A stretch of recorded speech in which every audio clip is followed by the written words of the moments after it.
मैं आपको नाटक और एकांकी में अंतर ट्रिक के माध्यम से बताऊंगा, ताकि जीवन भर आपको याद भी रहेगा। और जो भी नाटक और एकांकी में आपके मन में डाउट है, जितने भी क्वेश्चन बनेंगे, चाहे 1 नंबर से लेकर अंतर तक 4 से 5 नंबर तक के, पूरे कवर करा दूंगा एक ही वीडियो में। चलिए तो शुरू करते हैं। देखो, नाटक में क्या होता है बेटा, अनेक अंक होते हैं। अंक का मतलब है एपिसोड। आपने देखा होगा ना, टीवी में देखते नहीं, वो सारी नाटक ही है। अपन कितने नाटक है वो नाटक क्या है, वो एपिसोड वाले जितने भी हैं वही है। अब ये नाटक का छोटा रूप है, ये क्या है, छोटा रूप है, पर ये एक ही बार में खत्म होगा। तो इसमें कितने एपिसोड होंगे, इसमें 1 एपिसोड होगा। मतलब कुल मिला के बात है, एक ही बार में खत्म, टाटा। अब एपिसोड को अपन हिंदी में जो कहते हैं ना, वो कहते हैं अंक। इधर भी जाएगा अंक। तो इसमें कितने होते हैं, अनेक अंक होते हैं। इसमें कितना अंक होता है, 1 अंक होता है। तो यहां पे लिखता भी जाता हूं मैं।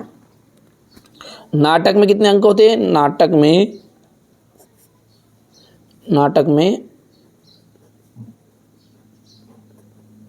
अनेक अंक होते हैं। और इसमें कितना हो जाएगा, 1 अंक। समझ में आ रहा है।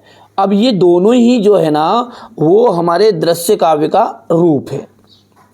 पर ये दृश्य काव्य का बड़ा है क्योंकि दिखाने वाला, क्योंकि ये भी मंच पर ही प्रदर्शन होगा इनका। नाटकों का भी मंच पर प्रदर्शन होता है और एकांकी का भी आपका मंच पर प्रदर्शन होगा। ठीक है भैया। जैसे वो एक घूट है, दीपदान है, ये एकांकी। जो उधराई का, ठीक है, उसमें बताते वो एकांकी है। और अंधेर नगरी चौपट राजा वाला जो कहा नाटक आपने सुनी होगी, वो नाटक है। बस सीधी सी बात है। तो यहाँ पर नाटक में अनेक अंक हो गए, एकांकी में 1 अंक। ट्रिक ध्यान रखना है ना, अनेक 1, बस खत्म, इसमें काम हो जाएगा पूरा।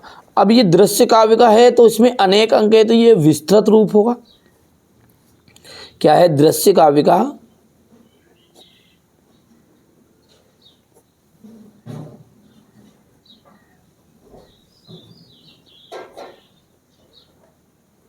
विस्तृत रूप होगा, और ये दृश्य काव्य का छोटा रूप होगा।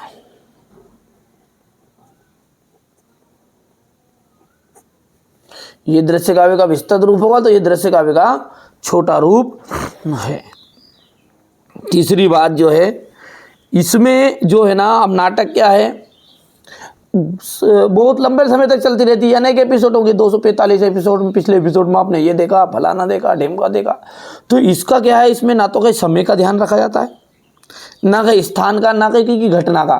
पता चले कि वो हीरोइन के, जैसे नाटक की जो, जैसे मान के चलो कोई सी भी एक नाटक, गोपी वाली नाटक है, तो गोपी में वो निपट रही है, रिश्ता क्या कहलाता है, जिसमें भैया जो है वो कहीं गुम हो गया। तो पता चले कि 3-4 एपिसोड में खत्म होगा, जब तक कि पता नहीं चला कहाँ है वो। ठीक है। तो वो नाटक में क्या है, ना तो कहीं समय का ध्यान रखा जाता है,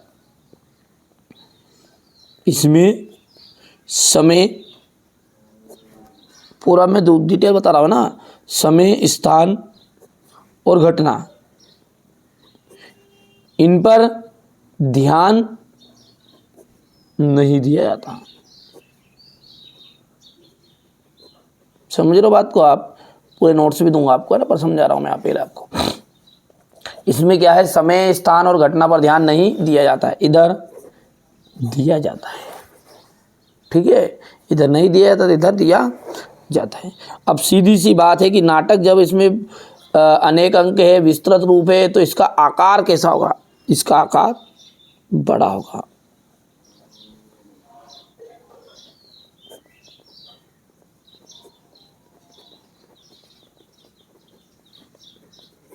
और इसका आकार छोटा होता है। ठीक है। उदाहरण के लिए यदि हम बात करें, उससे पहले एक और आप लिख सकते हैं, इसमें प्रस्तुत कथा के साथ साथ गौण कथा भी जुड़ी रहती है। यानी मेन खिलाड़ी जो है ना, मेन खिलाड़ी, उसके अलावा फालतू के ढोंग रचने वालों का भी पता चले कि 4-4 दिन तक उनके एपिसोड चलते रहते हैं। जैसे गोपी मान के चलिए मेन खिलाड़ी है ना, तो गोपी मेन खिलाड़ी है, तो गोपी को छोड़ के जो उसके रिश्तेदार है, उसके चाचा चाची, उनके ऊपर से 2-3 दिन तक तो उनके ही गीत गाया जाता है। समझ में रहा बात। तो इसमें क्या रहता है, प्रस्तुत कथा के साथ, यानी कि खास काम को छोड़कर फालतू चीज़ों भी बताई जाती है। प्रस्तुत कथा के साथ साथ क्या कौन सी कथा, गौण कथा भी जुड़ी होती है। इसमें ऐसा नहीं होता, इसमें एक ही कथा होती है। छठा, यदि उदाहरण की हम बात करें, उदाहरण की, तो अंधेर नगरी, पूरे नोट्स दूंगा है बच्चों, अंधेर नगरी, ध्रुव स्वामिनी, ठीक है। और इधर बता ही दिया मैंने आपको, दीपदान, एक घूट। तो ये क्या हो गया, आपकी नाटक और एकांकी में अंतर हो रहा है। चलिए तब यहाँ से अपने को नोट से तैयार करना बच्चों ना, ये हो गया। नाटक में अनेक अंक होते हैं, एकांकी में एक अंक होता है। नाटक दृश्य काव्य का विस्तृत रूप है, एकांकी दृश्य काव्य का छोटा रूप है। इसमें समय स्थान घटना पर विशेष बल नहीं दिया जाता है, इसमें समय घटना और स्थान पर विशेष बल दिया जाता है। इसमें प्रस्तुत कथा के साथ साथ गौण कथा भी जुड़ी होती है, इसमें एक ही कथा होती है। इसका आकार कैसा होता है, देखो ध्यान से, किसका, नाटक का जो आकार होता है ना वो कैसा होता है, बड़ा होता है। एकांकी का जो आकार होता है वो छोटा होता है, ठीक है। यदि हम बात करें उदाहरण की, तो उदाहरण इसमें अंधेर नगरी आ जाएगा, ध्रुव स्वामिनी आ जाएगा, अंधा युग आ जाएगा, ठीक है। ये उदाहरण मैंने बताया नाटक के। और एकांकी के उदाहरण है दीपदान, एक घूट आदि, कोई से भी आप लिख सकते हैं। अच्छा, अब ये तो आपका अंतर हो गया, कभी कभी क्या एक नंबर में आ जाता है, बट एक नंबर, अब बच्चों को क्या ज्ञान पूरा होता है, लेकिन कभी कभी डाउट ये रहता है कि पता नहीं चलता क्या हो रहा है। मतलब एक नंबर में पूछे तो, यदि कोई पूछे कि नाटक में डेडेस अंक होते हैं, तो आपको लिखना अनेक अंक होते हैं। देखो मैं क्लियर कट कर रहा हूँ। दूसरा जो है एकांकी श्रव्य काव्य का विस्तृत रूप है। अब श्रव्य काव्य नहीं है, ये दृश्य काव्य का रूप है, और वो भी विस्तृत नहीं है, छोटा रूप है। तो यहां से आपके एक एक नंबर के क्वेश्चन बनते हैं। बोलेगा वो कि दृश्य का नाटक जो है वो दृश्य काव्य का सूक्ष्म रूप है। क्या है, नाटक दृश्य काव्य का सूक्ष्म रूप है। तो यहां पर सूक्ष्म नहीं है, ये है विस्तृत। तो समझ में आ गया इतनी चीज़ें आपको, ठीक है। तो यहाँ से प्रश्न बहुत पूछते हैं, इसे अंक वाले के नाम से पूछता है या दृश्य काव्य के नाम से पूछता है ना।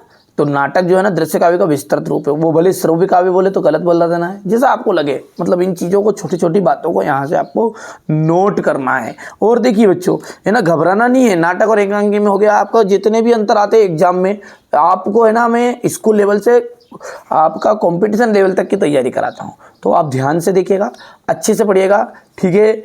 यहाँ पर ऐसा नहीं कि उठा के अपन ऑनलाइन डायरेक्ट आ गए। अपनी ऑफलाइन कोचिंग भी है जो 7 से 8 वर्षों से निरंतर कार्य कर रही है, ठीक है। बहुत सारे बच्चे अच्छी परसेंटेज से पास भी होते हैं। तो आप भी अच्छे से तैयारी करिएगा और जुड़िएगा हमारे साथ। चलिए तो मिलते हैं अगले वीडियो में।